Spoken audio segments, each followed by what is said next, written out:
안녕하세요. 아빠가 재배한 농산물로 엄마가 만드는 천연 발효 식초 맘수입니다. 사과는 우리 몸속에 유해한 독소 물질을 제거해주고 변비 치료, 다이어트, 면역력 강화에 아주 뛰어난 그런 식품인데요. 오늘은 사과로 사과식초 만들기, 또 사과식초에 대한 효능에 대해서 알아보는 시간을 가져볼게요. 피부 미용에도 탁월한 이 사과식초 만들기와 효능에 대해서 궁금하신 분들은 이 영상 놓치지 마시고 끝까지 봐주세요. 먼저 사과의 효능과 성분을 알아볼게요. 사과는 섬유질과 수분이 많은 과일로 주 성분은 펙틴, 폴리페놀, 유기산으로 이루어져 있는데요. 펙틴은 식이섬유로 위와 장의 면역력을 튼튼하게 만들어주는 역할을 하고요. 사과의 껍질에 가장 많이 들어있다고 합니다. 또 사과의 대표적인 성분 하나가 폴리페놀인데요. 과도하게 운동을 하거나 과중한 업무 등으로 우리 몸이 피곤할 때 생기는 활성산소를 제거해주는 그런 역할을 합니다. 우리 몸의 피로를 없애주고 노화를 방지해주는 아주 중요한 성분이 폴리페놀이에요. 우리 여성들은 피부 미용에 정말 관심이 많지요. 저도 그렇고요. 이 사과에는 비타민 A, C, 무기질 등 수많은 성분들이 들어있는 천연 비타민이라고 말할 수 있는데요. 이렇게 좋은 성분을 가지고 있는 사과로 천연 발효 식초를 만들면 어떤 영양소가 생기고 어떤 효능이 늘어나는지 사과 식초 만들기 하면서 좀 더 알아보겠습니다. 사과 식초를 만들려면 1차 알코올 발효와 2차 토산 발효를 거쳐서 또다시 긴 시간의 숙성 단계를 거쳐야 하는데요. 그런데 좋은 식초를 만들기 위해서 좋은 술을 만들어야 한다는 것 여러분 들어보셨지요? 보통 가정에서 사과식초를 만들고 싶어 하는 분들이 5kg으로 좀 만들어 보고 싶어 하시는 그런 분들이 많이 계셨어요. 전화 문의로 5kg을 사과식초를 하려고 하는데 효모를 얼마큼 넣어야 돼요? 설탕은 얼마큼 넣어야 되나요? 그런 문의가 많이 있으셔서 오늘 사과 5kg 기준으로 재료를 준비를 했습니다. 먼저 사과수를 만들기 위해서 재료로 사과 5kg, 효모 5g, 정제수 1.5L, 설탕 500g을 준비를 해주시는데요. 사과의 당도는 12브릭스에서 16브릭스, 그런데 효모가 가장 좋아하는 환경 당도 24브릭스를 만들어주기 위해서 설탕 500g을 준비해 주시면 됩니다. 먼저 사과는 깨끗하게 세척을 해서 식초물에 잠시 담가서 살균 소독을 해주시고요. 만일 유기농 사과가 아니면 세척하는데 좀 더 신경을 써서 해주시는 게 좋습니다. 사과의 물기를 제거한 후 껍질째 최대한 얇게 썰어줍니다. 이때 씨는 꼭 제거하도록 해주세요. 사과는 섬유질이 많은 과일이에요. 그래서 액이 잘 빠지지 않기 때문에 마중물로 정제수 30% 반드시 끓여서 식힌 물을 사용하시는 게 좋습니다. 정제수 30%를 설탕을 녹여서 함께 넣어줍니다. 효모, 즉 이스트죠. 이 효모를 미지근한 물에 한 10분 정도 담가 놓으면 이렇게 부풀어 올라요. 얇게 썰어 놓은 사과에 정제수에 녹여놓은 그 설탕물하고 또 활성화된 효모를 다 함께 섞어주세요. 꼼꼼하게 설탕에 잔여물이 남지 않도록 충분히 섞어주는 것이 좋습니다. 충분히 섞으셨으면 이제 병입을 하면 되겠죠. 이때 우리가 사용하는 용기는 초보 때는 가능하면 투명한 플라스틱 통이 좋습니다.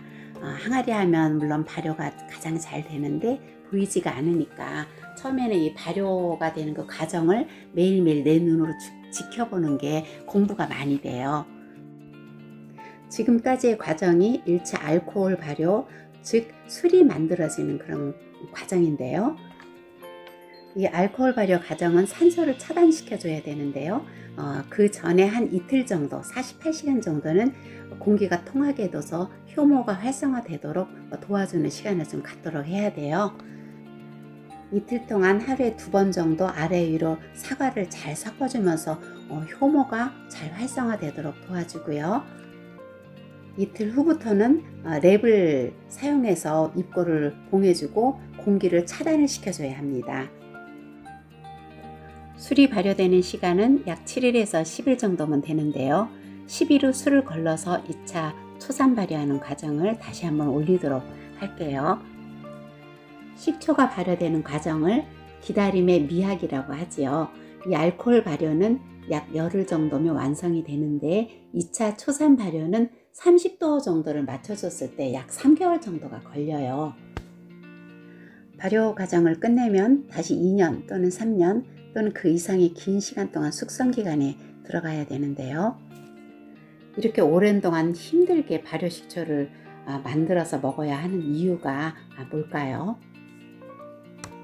마트에서 쉽게 구할 수 있는 주정, 즉 에틸알코올에 균을 넣어서 하루 이틀 숙성으로 발효하는 주정 식초와는 달리 천연 재료로 1차 전통 술 발효와 2차 초산 발효를 거쳐서 오랜 시간 발효시키는 천연 식초는 미생물의 활동으로 발효 도중에 60여 가지의 유산균, 각종 비타민 등 원재료의 수배에서 수십 배까지 그 영양소가 늘어난다고 합니다.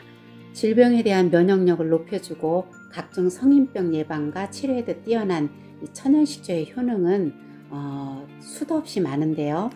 또 천연식초만큼 피부관리에 좋은 게 있을까 이런 생각을 할 만큼 저도 아주 좋은 효과를 보고 있는데요. 이 피부관리에 대한 얘기를 조금 더 해볼게요.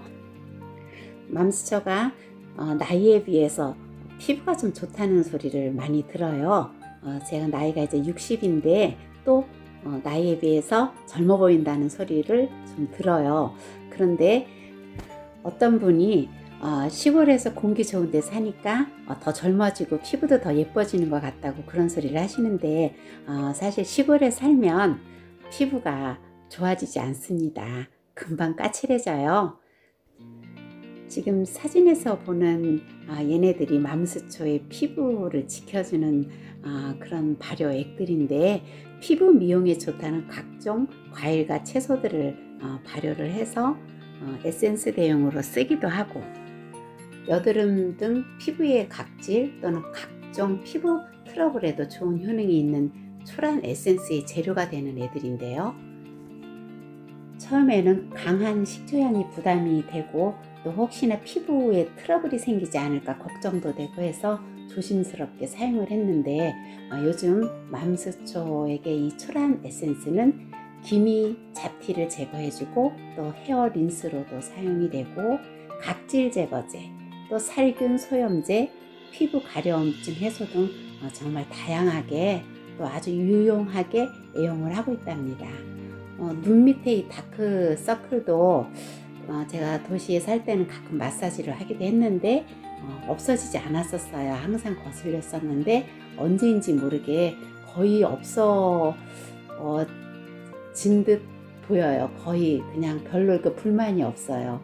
그래서 저한테는 정말 이 초란 에센스가 너무 고마운 피부 지킴이가 되고 시골의 그 따가운 햇볕을 걱정하지 않아도 되는 고마운 그 친구 같은 존재예요.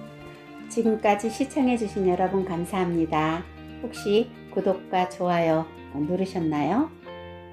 알람벨 설정을 함께 하시면 맘스초의 식초를 통한 건강 이야기, 또 식초 만들기와 살아가는 이야기를 받아보실 수 있습니다.